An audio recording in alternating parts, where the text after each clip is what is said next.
اگلی آیت ہم پڑھتے ہیں وتوکل علی الحی الذی.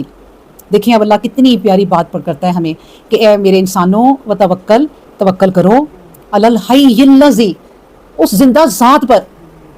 کسی مردوں پر توکل نہ کرو، قبروں پہ جا کے نہ مانگو، قبروں کو نہ سجاؤ، کوئی فائدہ نہیں. نبی کریم صلی اللہ علیہ وسلم کہتے تھے علی جاؤ رضی اللہ عنہ، جاؤ اور جا کے نا ساری قبروں کو پلین کر دو تاکہ پھر نئی قبریں بنے اسی کے اوپر.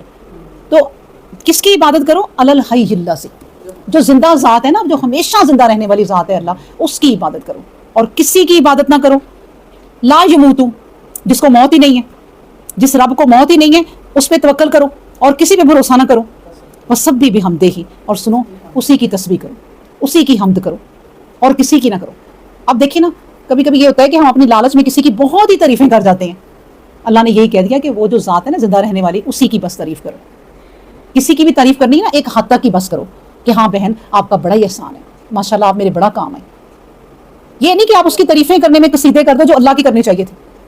کبھی کبھی یہ ہوتا ہے کہ لوگ دوسروں کی تعریفیں ایسے کرتے ہیں ایسے اللہ کی کرنی چاہیے تعریفیں. اللہ کی کرو، سبح بحمدہ، اسی کی تسبیح کرو، اسی کی تعریف کرو. دیکھو وکفا بہ بذنوب عبادہ خبیرا، اور وہ جو رب ہے نا وہ رحمان، وہ کیا ہے کہ وہ اپنے بندوں کے گناہوں سے کافی خبردار ہے. وہی کافی ہے تمہارے گناہوں کو جاننے کے لیے. گناہوں کو مطلب تمہاری ایک ایک حرکت کو، تمہاری ایک ایک بات کو، دل کے اندر کیا چل رہا ہے، اس کو تم نے عملی جامعہ کب پہنانا ہے، سب اللہ کو پتہ ہے. تو وہ کافی ہے. بہی ذنوبہ، تمہارے گناہوں کے لیے، یعنی کس کے؟ عبادہ، اپنے بندوں کے خبیرہ، خبر رکھتا ہے وہ تمہارے گناہوں کے لیے کافی ہے وہ رب. الذی خلق السماوات والارض، اور وہ ذات پتہ کیا ہے؟ اس نے آسمانوں اور زمین کو بنا دیا. وما بینہما، اور اس کے درمیان جو کچھ ہے اس کو بھی بنا دیا. فی ستۃ ایام، 7 دنوں میں. ثم استوی علی العرش، 6 دنوں میں، اور پھر اس کے بعد اپنے عرش پر بھی، یعنی کہ اپنے عرش پر اللہ تبارک و تعالیٰ تشریف فرما ہو گئے. یہ کیوں کہا اللہ نے؟ عرش کا ساتھ کیوں کہا؟ یعنی زمین و آسمان سے بھی بڑا عرش ہے. عرش کی اگر آپ بات کریں نا تو یہ جو آسمان ہے نا پورے کے پورے، یہ اس کے سامنے ایسے ہیں جیسے ایک ٹرے میں ایک انگوٹھی رکھی ہو، اور وہ ٹرے عرش ہے.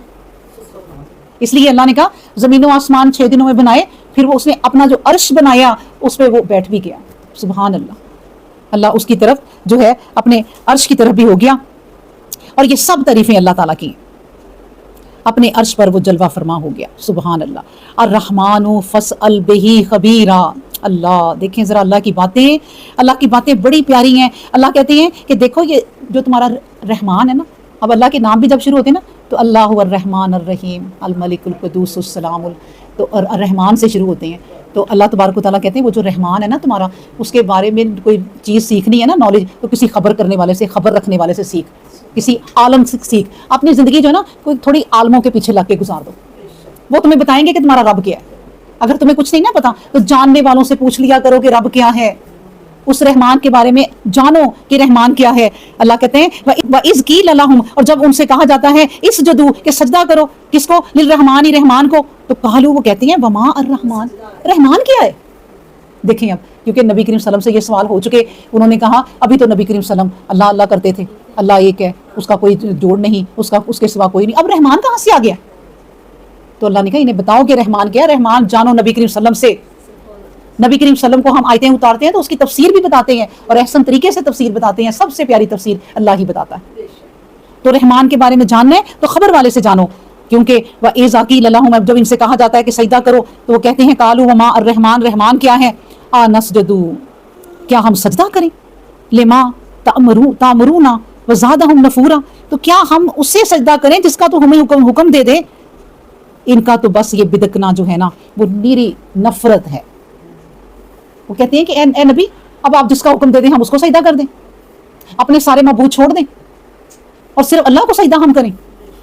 یہ کیسے ہو سکتا ہے؟ وہ یہ کہتی ہیں کہ نسجدوا لما، ہم کیوں اس کو سجدہ کریں جس کا تو حکم دے دے. تو اللہ تبارک و تعالیٰ کہتے ہیں کہ یہ جب انہیں سجدہ کا کہا جائے نا تو ان کی تو صرف نفرت ہی بڑھتی ہے.